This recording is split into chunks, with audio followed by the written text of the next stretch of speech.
샬롬, 사랑하는 이글스필드 가족 여러분, 6월 30일 수요일 아침입니다. 오늘도 좋으신 우리 주님께서 우리의 마음과 생각을 주장해 주시기를 소망합니다. 오늘 우리에게 주시는 하나님의 말씀은 잠언 31장 10절에서 31절까지의 말씀입니다. 잠언 31장 10절에서 31절까지의 말씀입니다. 제가 말씀을 읽겠습니다. 누가 현숙한 여인을 찾아 얻겠느냐? 그의 값은 진주보다 더하니라. 그런 자의 남편의 마음은 그를 믿나니 산업이 핍절하지 아니하겠으며, 그런 자는 살아있는 동안에 그의 남편에게 선을 행하고 악을 행하지 아니하느니라. 그는 양털과 삼을 구하여 부지런히 손으로 일하며 상인의 배와 같아서 먼 데서 양식을 가져오며 밤이 새기 전에 일어나서 자기 집안 사람들에게 음식을 나누어 주며 요종들에게 일을 정하여 맡기며 밭을 살펴보며 사며 자기의 손으로 번 것을 가지고 포도원을 일구며 힘있게 허리를 묶으며 자기의 팔을 강하게 하며 자기의 장사가 잘 되는 줄 깨닫고 밤에 등불을 끄지 아니하며 손으로 손뭉치를 들고 손가락으로 가락을 잡으며, 그는 곤고한 자에게 손을 펴며 궁핍한 자를 위하여 손을 내밀며, 자기 집 사람들은 다 홍색 옷을 입었으므로 눈이 와도 그는 자기 집 사람들을 위하여 염려하지 아니하며, 그는 자기를 위하여 아름다운 이불을 지으며 세마포와 자색 옷을 입으며, 그의 남편은 그 땅의 장로들과 함께 성문에 앉으며 사람들의 인정을 받으며, 그는 배로 옷을 지어 팔며 띠를 만들어 상인들에게 맡기며 능력과 존귀로 옷을 삼고 후의를 웃으며 입을 열어 지혜를 베풀며 그의 혀로 인애의 법을 말하며 자기의 집안일을 보살피고 게을리 얻은 양식을 먹지 아니하나니, 그의 자식들은 일어나 감사하며 그의 남편은 칭찬하기를 덕행 있는 여자가 많으나 그대는 모든 여자보다 뛰어나다 하느니라. 고운 것도 거짓되고 아름다운 것도 헛되나 오직 여호와를 경외하는 여자는 칭찬을 받을 것이라. 그 손의 열매가 그에게로 돌아갈 것이요 그 행한 일로 말미암아 성문에서 칭찬을 받으리라. 아멘. 지난 5월부터 묵상해온 잠언을 오늘 마치게 됩니다. 지혜가 무엇인지, 지혜의 유익이 무엇인지, 어리석음은 무엇이고 미련함은 무엇인지를 논한 잠언의 마지막에서 오늘 우리는 한 여인을 만납니다. 어제 본문은 남성으로 이해할 수 있는 왕에 대한 말씀을 묵상을 했고, 그래서 어떤 사람들은 오늘 본문은 남성에 대조되는 모범적인 여성에 대한 본문이라고 생각을 하기도 합니다. 그래서 가끔씩 이 본문을 모범적인 여성상으로 여기고 본문에 등장하는 여성과 같은 사람을 아내로 맞이하기를 원하는 마음으로 기도하기도 하고, 또 이런 여성이 되고자 기도하고 또 훈련하는 그런 자매도 보았고, 가정에서 아내가 어떠해야 하는지를 훈계할 때 오늘 본문이 인용되는 것을 보기도 했습니다만은, 이 여성은 이 지혜에 대한 상징으로 또 읽어야 한다라고 하는 입장이 많이 있다는 것도 말씀을 드리고 싶습니다. 오늘 본문에 나오는 여성의 모습을 문자 그대로 바람직한 여성 혹은 10절이 표현하고 있는 것처럼 현숙한 여인의 모습이라고 문자적으로 생각을 해본다면, 사실 오늘 본문에 나오는 이 여성은 슈퍼우먼이라고 말할 수 있을 정도입니다. 내용을 한번 살펴보십시다. 이 여인은 남편에게 평생 선을 행하고 악을 행하지 않는 사람입니다. 뿐만 아니죠. 13절 이하를 보면 이 여인은 가정을 잘 경영합니다. 아침이 오기 전 이른 시간에 일어나서 가족들과 종들을 위해서 음식과 의복을 제공하고 종들이 할 일을 맡기고 또 밭을 사고 그 밭을 관리합니다. 산업을 잘 경영하고 있고 또 그것을 잘 경영하기 위해서 밤에도 등불을 끄지 않습니다. 밤 늦게까지 일합니다. 그래서 물레에서 솜을 타죠. 거기서 끝나지 않습니다. 가난한 사람을 돕고 곤고한 사람을 위로합니다. 연약한 이웃을 돌봅니다. 그리고 추운 겨울을 미리 대비합니다. 재난의 날이 와도 두렵지 않도록 준비하는 모습입니다. 22절에 아름다운 이불을 짓고 자색 옷을 입는다고 하는 것은 유복하다는 의미도 되겠지만 어떤 미적인 감각을 가지고 있는 것이라고 해석하거나 이해할 수도 있습니다. 그녀의 남편은 성문에 앉는다고 했는데 성문은 우리가 룻기를 통해서 보았듯이 재판이 열리는 곳입니다. 그러니 사람들에게 인정받고 성에서 일어나는 여러 가지 일들을 처리하는 영향력 있는 사람이 되었다는 뜻이겠죠. 다시 말하면 남편이 사회적으로 영향력 있고 또 명망 있는 지위를 갖도록 어떤 면에서 내조도 잘 한다는 것입니다. 이것이 다가 아닙니다. 24절 이하를 보면 무역도 합니다. 그리고 입을 열어 지혜를 베풀고 인애의 법을 말하죠. 활동 범위가 가정을 넘어서서 지역 공동체를 지나고 다른 나라에까지 이릅니다. 그렇게 하면서도 집안일들을 보살피고 게을리 얻은 양식은 먹지 않습니다. 부지런함을 잃지 않는다는 뜻이죠. 이것이 오늘 본문에 나오는 이 여인의 모습입니다. 한편으로 생각하면 우리 교회에 많은 우리 여성, 우리 여집사님들과 권사님들 또 각 가정의 어머니들의 부지런한 모습과 오늘 본문의 여인의 모습이 참 많이 겹칩니다. 그래서 현실적인 모습이라고 생각을 할 수도 있겠습니다만은 그러면서도 이 모든 일들을 척척 해내는 것은 현실적인 모습과는 다소 거리가 있습니다.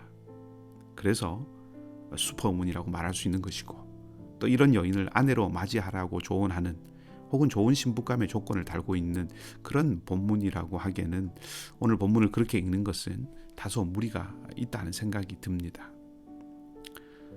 그런 측면에서 오늘 본문의 이 여인이 지혜를 상징하는 것이다 라고 이렇게 본다면 잠언을 마무리하면서 지혜가 어떤 특징이 있는지 또 지혜를 어떻게 대해야 하는지를 한번 생각해 볼 수 있을 것 같습니다.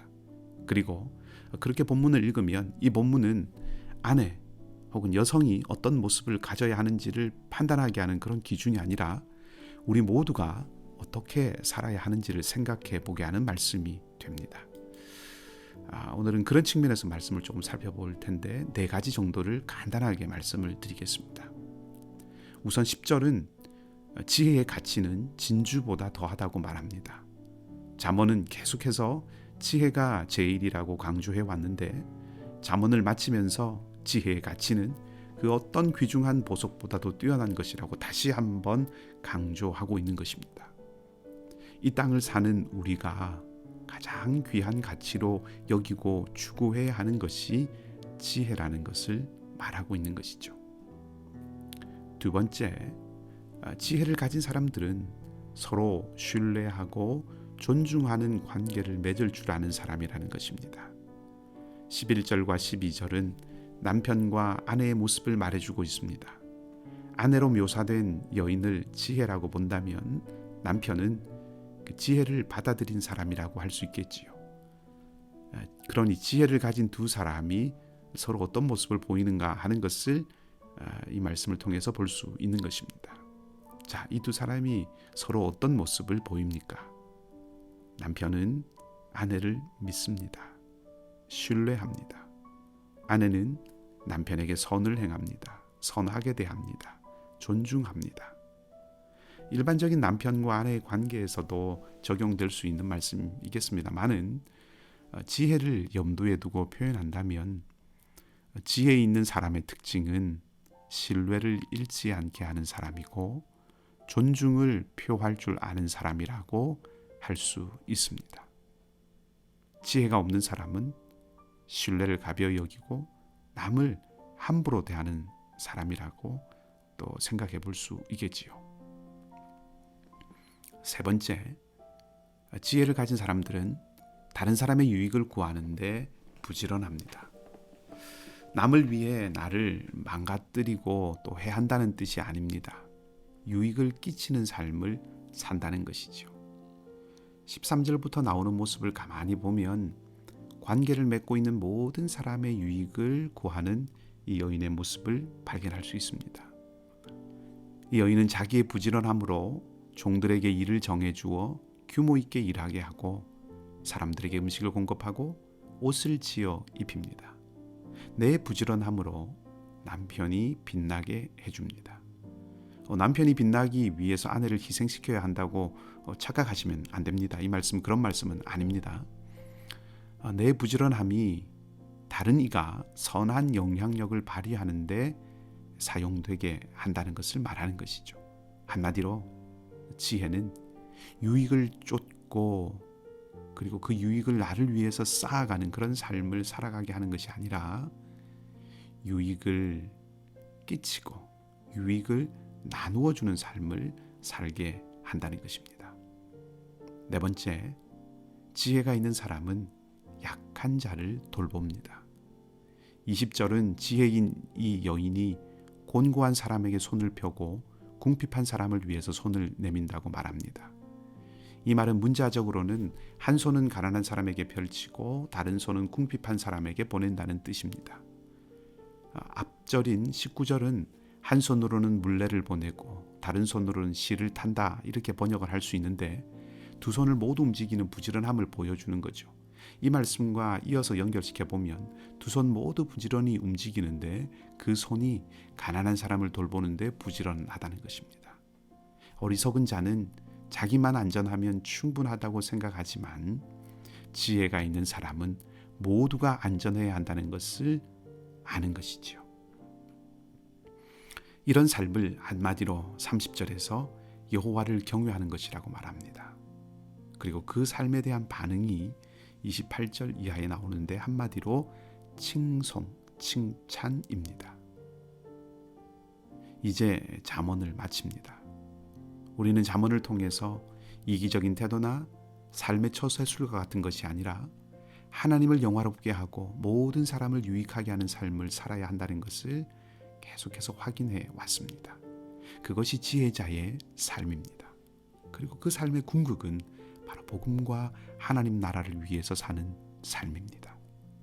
세상은 지혜로 가장한 어리석음의 길로 우리를 부를 때가 많지만 주님처럼 하나님을 사랑하고 이웃을 사랑하는 거룩한 책임을 다하며 살아가는 참된 지혜자의 삶을 살아가는 저와 여러분 우리 모두가 되기를 주님의 이름으로 축복합니다.